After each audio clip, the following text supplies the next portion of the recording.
पूजा खेडकरचे वडील दिलीप खेडकरांच्या अडचणींमध्ये आता वाढ होताना दिसतेय। सरकारी कामामध्ये अडथळा आणल्याप्रकरणी तक्रार दाखल करण्यात आलेली आहे। पूजा खेडकरला जिल्हाधिकारी कार्यालयामध्ये स्वतंत्र दालन मिळावं यासाठी दबाव आणल्यानं ही तक्रार दाखल करण्यात आल्याची माहिती पुढे येते।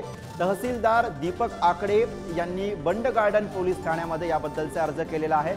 पोलिसांनी चौकशी सुरू केल्याची माहिती या सगळ्या प्रकरणामध्ये पुढे येते।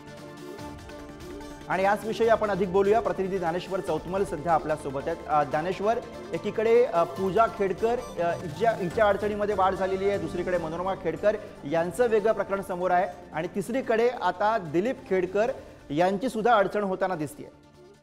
बरोबर आहे। सोमवारची ही गोष्ट आहे। सोमवारी तहसीलदार दीपक आकडे यांनी एक तक्रार अर्ज केलेला होता बंड गार्डन पोलीस ठाण्यामध्ये आणि त्याच पोलीस ठाण्यात केलेल्या तक्रार अर्जानंतर पोलिसांकडून या अर्जाची आता चौकशी देखील सुरू करण्यात आल्याची माहिती मिळते।